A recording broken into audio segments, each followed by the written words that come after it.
In this film study, I'll examine how and with what effect are specific film elements of the French New Wave used within a chosen contemporary film. To do this, I'll be comparing Francisco Truffaut's The 400 Blows and Fernando Mirles and Katia Lund's City of God.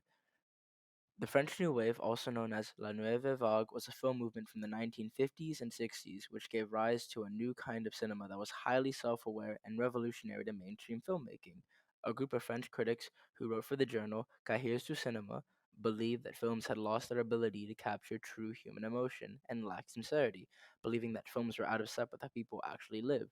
Released during the French New Wave, The 400 Blows follows a semi autobiographical story about a boy, Antoine Duniel, played by Jean Pierre, who is surrounded and oppressed by different adults, institutions, and authoritative figures.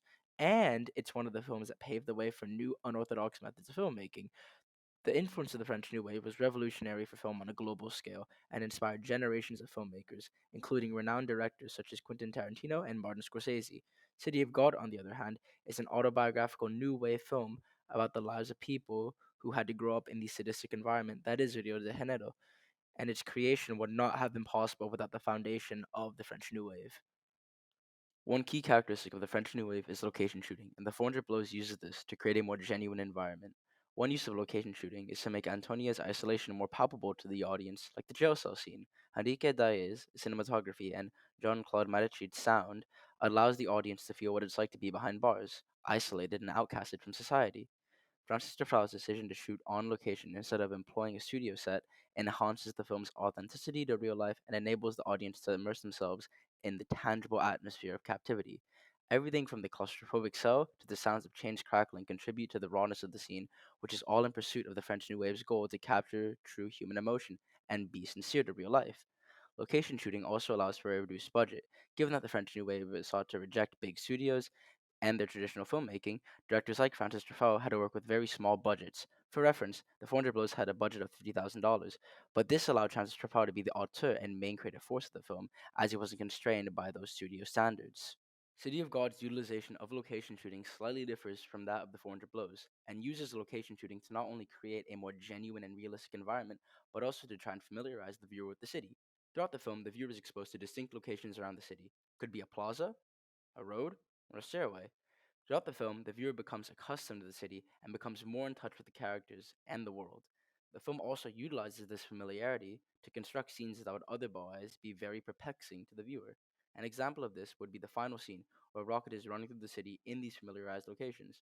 The viewer's familiarity with the setting enables the viewer to construct a vague layout of the city in their head, which makes Rocket's running have purpose as we are familiar with the locations that he is running through. Not to mention, the realistic environment of the city allows the viewer to better identify with it and feel the reality of its world. From the rundown favelas to the living conditions of children, the viewer is exposed to the reality of the city of God, and therefore the film is able to capture the sincerity of real life.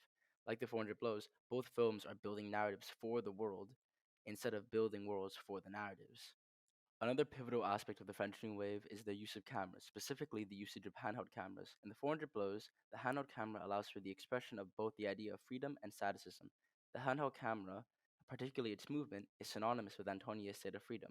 Outside, the camera is far more active, whereas inside or in the house or school, it's far more static, which corresponds to his freedom. Compared to the cooped up, adult controlled static inside, Antonia experiences freedom on the outside and more movement in the city. A scene that brings these two ideas together is the final scene, where Antonia has escaped from the detention center and is running towards the beach. In the scene, the camera is moving and Antonia is moving, freed from the facility, yet he is static in the frame and remains in the same spot.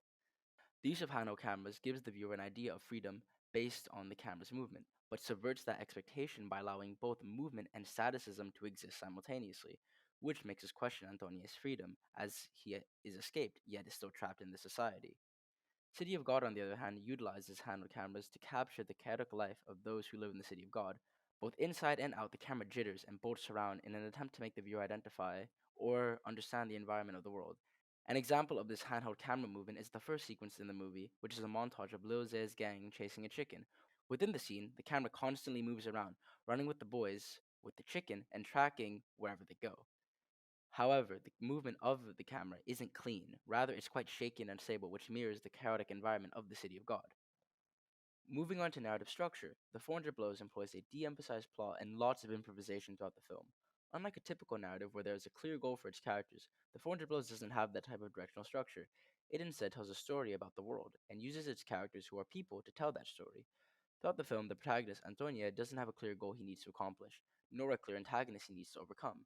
Instead, we are experiencing the world through the mind of a child via the use of improvisation and a de emphasized plot. Examples of this would be the interrogation scene, where Jean Pierre, actor for Antonia, improvises his answers, which makes the harshness of the world all too real, as these answers are relatable, yet he is imprisoned.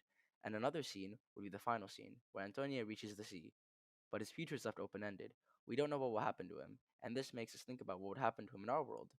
Would he achieve freedom or remain trapped within an institutional society? Will our society fail him?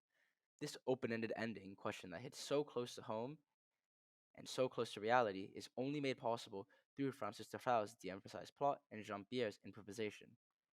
City of God applies a similar logic to its narrative, as there's no clear cut goal or antagonist. In fact, City of God doesn't even have a protagonist. It has an omniscient narrator in the form of Rocket, but he isn't our protagonist.